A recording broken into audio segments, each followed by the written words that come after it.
provides a new perspective on something we all see every day. The Los Angeles skyline is something you usually can't see and don't really notice. But if you're an artist, it looks like one big canvas. What attracted you about them in the first place? The dynamic size, I think. They're just so big that people go, wow. Wow is right. Alex paints his murals on walls that are, on the average, over 10,000 square feet. I look at it as a form of art. You're starting from scratch and hand painting the whole thing, so I'd consider it a big piece of art. This mural is one of 10 that Alex has all over the country, and of course it sits on one of the busiest streets in Los Angeles. Hundreds of thousands of cars pass by here every day. I'm really happy that we get to do it on Sunset Boulevard, Park Avenue, New York. A gallery, I guess some people would be able to see it, but a lot of people get to see this stuff. You want to break into the American market? AMGOutdoorAdvertising.com will give you the tools to reach over 1 million people a month. Promote your business, services, podcast, album, book, social media page, or special message. Go to AMGOutdoorAdvertising.com to see our affordable packages, strategically branding you between Los Angeles and Coachella Valley. Control your destiny. Let AMGOutdoorAdvertising.com be your international branding partner.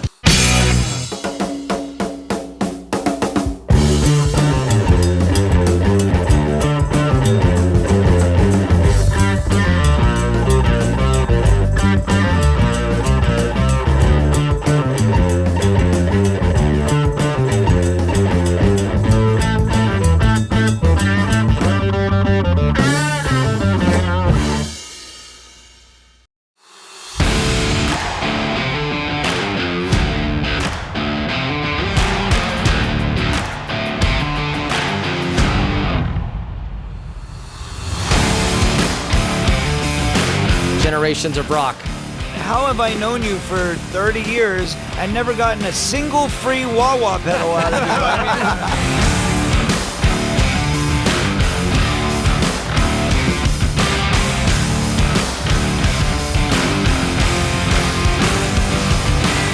Hello, I'm Robert Sarzo. Mongo Jerry. Carl D'Amico. Keep with it! Firing all cylinders. Me Maverick. Jason Zebo from the band Whitewater. Ronnie Sciago. Keith Lynch. Derek Doc Murdoch. Larry Antonino. I'm Stevie D. Chris Brady. Bjorn Englund.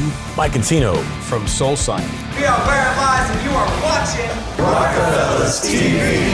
Turn it up.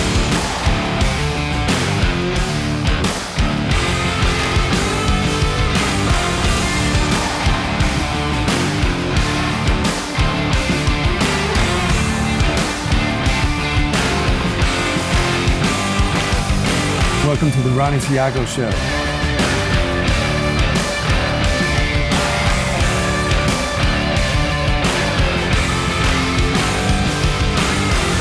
Tune in to Rockefellas TV, baby. Mama, Mama, I'm coming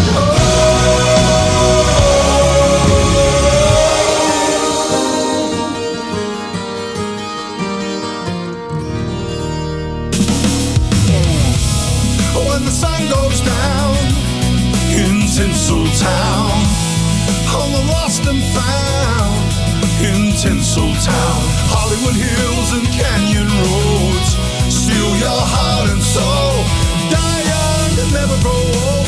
When the sun goes down in Tinseltown.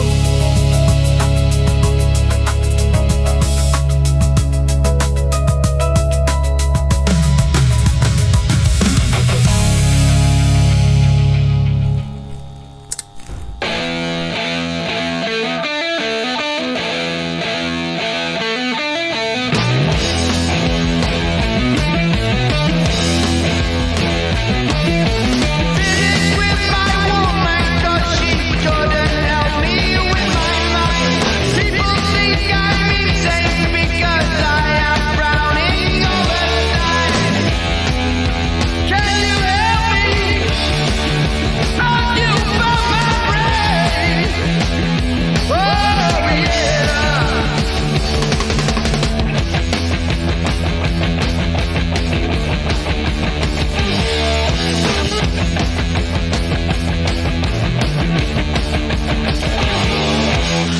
as Earth, they were very successful. Yeah. But I hated the name Earth. They didn't want to change the name. They liked Earth. But I nagged and nagged and nagged. Eventually, they asked me what I should change to, and I gave them lots of ideas, and they hated them all. I didn't like their ideas. Until one time, at our weekly meeting, Geezer was late. He came to put his head around the door of my dining room, because I worked from home in those days. And he said, "Where you been, Geezer? You're late." He said, "I got it." So what you got? He said, "The name." We all said, "Okay, what is it this time?" He said, "Black Sabbath." And there was a pause. The four of us took intakes of breath and said, "Yes," on the spot. It took no time at all. And then Ozzy said, "We'd better write a song called Black Sabbath, hadn't we?" Wow. And they did.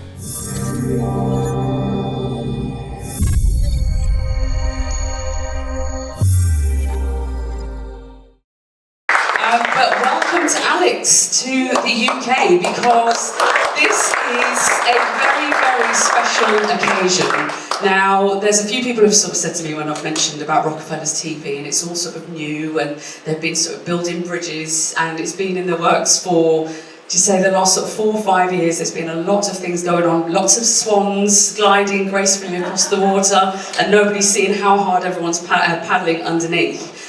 But today, I wanted to sort of bring you all together I'm going to come to you first, Alex, because, like I said, Rockefellas TV, this is a big move, and a lot of people know that things like MTV was one of the game changers within the music industry. However, it's more of a reality TV show nowadays. There's no music television that you have. There aren't, and really, unless you go onto the internet to be able to see visual performances. So I think what you've done in terms of not even reinventing the wheel really, but you just taking things sort of almost back to basics, which I think is what's been missing.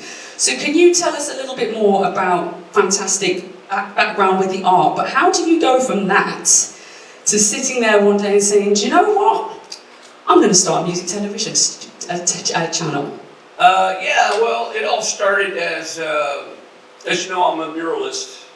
And when you're painting murals on a building, it seems glamorous and it seems like, wow, you're in front of the whole world doing something, but it is a lonely, lonely place up there.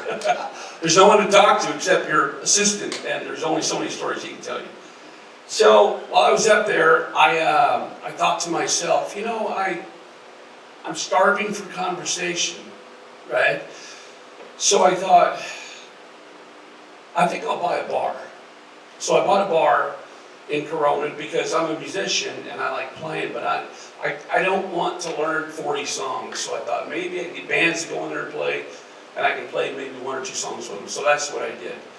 So once that happened, and that was going on, in the world that I come from murals, I noticed all the people that I was working for were driving Mercedes-Benz and BMWs and Rolls-Royces.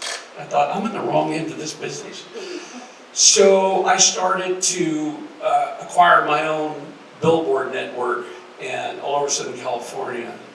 And owning a billboard company and being in front of advertisers constantly, and then watching bands play in the club, I thought to myself, it just makes sense to build a television network where I can host these bands.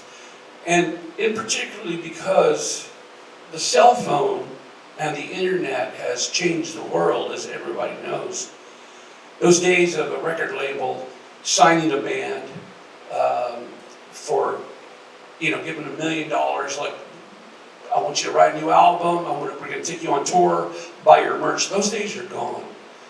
And there's so many musicians out there in no man's land, right? So I thought, okay, so how can I do this? So I thought, if I open up a music television network like MTV, because you don't hardly ever see any live videos of bands anymore, and bring that back, I can, at the same time, get a lot of new artists, young artists, to get on Rockefellas TV, where it doesn't cost them any money, because most of them don't have any money. So what I decided to do is incorporate the billboard world with the television world, and get the advertisers from the billboards to pay for the to run the network for the Rockefellas TV. And that way, the young artists can get exposure to do what they need to do, because these days bands only make money on tour and on merch. But it's sometimes they're in no man's land. It's really hard to get going unless they go viral with a song. So I just wanted to offer a way to get young bands, young musicians, to be able to have exposure, so when they do go to a city, maybe somebody watched Rockefellas television and said, I know who these guys are, I'm going to go watch them. And we can just keep the wheel going. This man here has been doing it for years and decades. We've done it for a little while. We're just getting started, but we'd like to continue it, Jim. So that's how we got into that. So I am going to come to you very shortly. I'm going to come to Brad first, but Alex, just one more question for you. I think a lot of people know that obviously London is the capital. Everybody thinks of that as the hub when it comes to media, and second to that, they tend to gravitate to Manchester. So for me personally, having also grown up in the industry, the fact that you've chosen Birmingham, and obviously for anyone watching in the States, it's Birmingham, UK, not Birmingham, Alabama, then what made you decide to come to what I consider the heartbeat of the UK, really? Because that's what makes this extra special for us as people who are from this particular region. There's so many places that you could have chosen, but the fact that you are here in the centre of Birmingham, what made you make that choice? Well, as I mentioned upstairs, in the United States we have Austin, Texas is a big music capital, and so is Nashville and Los Angeles. And I thought going to London is going to be tough to break through. And Birmingham has had so many great artists come out of there. I don't know if it's in your water or what. In fact, I should drink tap water. Somebody get rid of this thing. But I thought, you've got, Led Zeppelin and, the Judas Priest and Black Sabbath and ELO and Duran Duran, all sorts of people come from here. And I just wanted to go to the heart of somewhere where something came from. And I've always been, in my world of billboards, I'm independent. There's giant corporations that own billboards. And so I've always been an underdog. And I like trying to create something out of nothing. And I think in Birmingham, with the name and the legacy that it has, it's just, I wouldn't choose any other place. That's me. I'm going to come to you because we're talking musicians, and obviously Alex has just mentioned that there's been some incredible artists that have stemmed from Birmingham, and of course you yourself are one of them. But the fact that you are spreading the essence of Birmingham globally, because it's not just here in the UK that you tour, and you do a lot of work over in the States. A fantastic performer, again, we've seen a fantastic performance today. What is it for you that makes this extra special? And in terms of obviously being able to be involved with the likes of Alex, with Rockefellas TV, and of course you've got Brad's Basement, which is also coming as well. So how did that all come about for you, and what does it mean to you? Well, I think where to start with that. In business terms, anybody who likes live music, anybody who likes venues and going out, appreciating bands and things like that, comedy, whatever it is, you'll know if you're from Birmingham that there's like a venue a week that's just closing. It's so difficult to kind of maintain entertainment of a live origin when you've got so many different pressures to bear as a business to keep that open, which is why the tribute market has done so well in many ways. So for somebody like Alex to come and want to invest in Birmingham is not only a great idea, but it's a risk. It's a risk because only just last week the Billsley closed down, which is a great rock venue.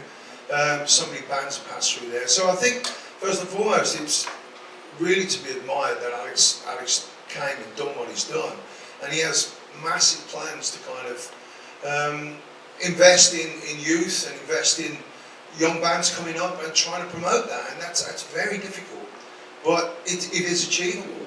And I think if there's a will, there's a way, you know. And I think that the station itself, it dictates that it's live music. It dictates that it's, you know, producing stuff and coming out with stuff in a world where that is becoming very difficult to do. So I applaud Alex for what he's done, and he loves his affiliation with Birmingham. He loves the fact that when he was growing up, he was listening to Zeppelin and you know, and Sabbath, and I know him quite well, and I know that that's his record collection, is that stuff, you know. So for him to be here is a great honour, and so I think that's one side of that. I had the opportunity to meet Alex a few years ago. We were introduced, and I knew that his love for Birmingham, and he came to the gig, and he said to me, "Would you be interested in kind of you know, working together, possibly producing a show?" So I was highly honoured by that, and I've not really presented a TV show before, but I didn't say that. I just kept that to myself. But we worked through it, and then we've done some work in Los Angeles at the studio that's there, the parent studio, because Alex has got, his bar is over there, Rockefellas bar, and there is a studio there as well. One of the hosts of the show over there is a guy named Ronnie Siago, who's a very, very talented session musician, playing with all sorts of musicians. So hi Ronnie, if you're seeing this. And so we recorded some people over there, people like Damien James, who was Denny Lane's son. I know there's a guy over there from Moody Blues, and all sorts of people. And we met a variety of different people. And so I kind of cut my teeth with that. And then we had the plans to come over here. So the plan is to produce more shows and to push forward and push frontiers and push back on the trend that is to kind of crush live entertainment. Manchester kind of has a vibe about that, Liverpool as well. You know, my family's from Liverpool. There is that, but we seem to have lost our little way a bit with, you know, live entertainment in Birmingham. But this is the pushback. This is the start of a revolution to bring live music back to Birmingham for what we've done, you know, what we gave. And sometimes it takes someone from outside to see what we miss. Do you know what I mean? It takes someone from outside to view that and say, this is not right. And I think that's what Alex has done. We just kind of accepted that's it. But people don't accept that. People like Alex want to push back. So I think it's a rosy future for RTV. We've got a lot of people interested in what we're doing. We had a lot of great press last week. And long may continue.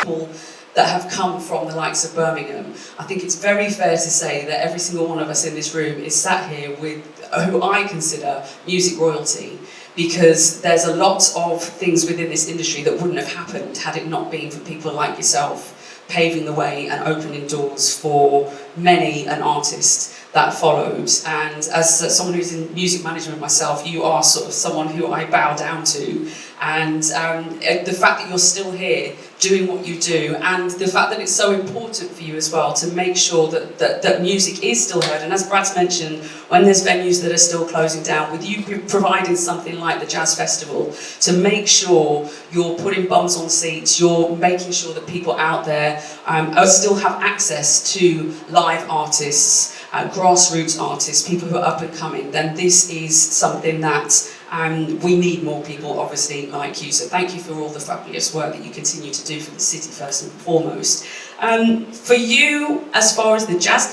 Festival is concerned, and also being here today as part of the launch for Rockefellas TV, and I mean, I'm not sure, I didn't even ask the question in terms of, did this connection come via Brad?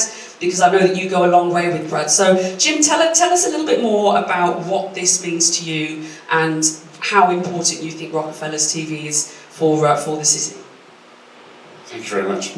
I guess it goes back a long way. It's not a new thing. There's a gang of us hiding cubbyholes and muttering about how London gets all the attention and Liverpool gets attention, and all they got is the Tommy Kitten and the Beatles. What else have they got? But Birmingham's got a string of musicians that started back in the early 1960s. In fact, the first beat club in Birmingham was opened in 1949. The beat boom didn't start in the mid-50s, but a band called the Martineers had a regular Saturday residence at the Crown pub on Station Street, which also became, the Crown on Station Street was the place for the first ever live folk albums recorded in this country.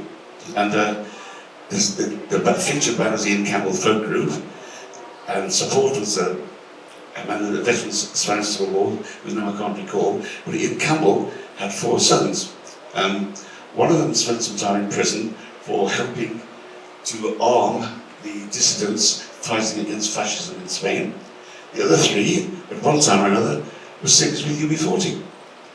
Okay. That goes back a bit. And for many of us, Birmingham has always been the UK home of rock and roll. It's easier to justify the amount of great bands that came out here. I mean, ask yourself, what's the biggest named supergroup ever formed? I say the Travelling Wilburys. Roy Orbison, Tom Petty, George Harrison, somebody else, and a kid from Shard End that put it all together. Jeff Lynne. Yeah. People always overlook Jeff Lynne. I mean, he's a monstrous talent.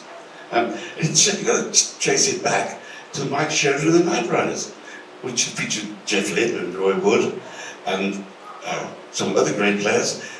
Greg, the bass guitar, was terrific. Roger Spencer, the drummer, plays lots of fine bands. And that was and Mike Sheridan was running bands to about, 4 years ago. I think COVID did for him, career-wise, but these people have been doing it for a long, long time. They haven't given up. We're contemplating at a Monday night pub on Broad Street, having a rock and roll karaoke dedicated to only music, records from Birmingham bands. And a lot of the guys there singing on the karaoke will be guys who played originally on those original recordings. So look out for that. Is that it?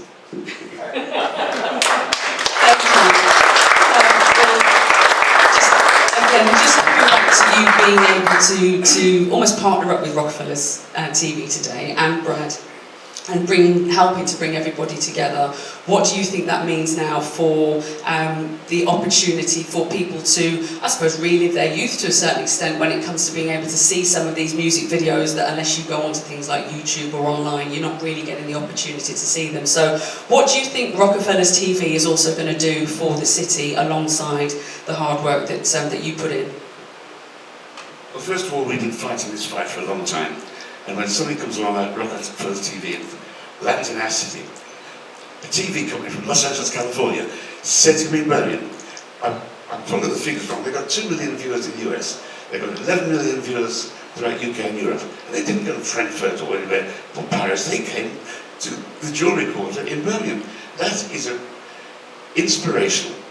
As guys have been fighting at grassroots level, it really is a most inspirational movement, but by coincidence, it's not the only one. I guess you're all familiar with Henrietta Brearley, boss of the Chamber of Commerce. She has a terrific movement afoot called Ambassadors, and it's equally inspirational.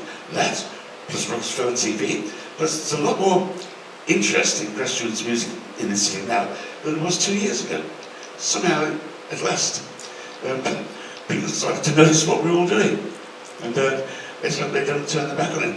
It's like they take their concentration away from their mobile phones for a few minutes.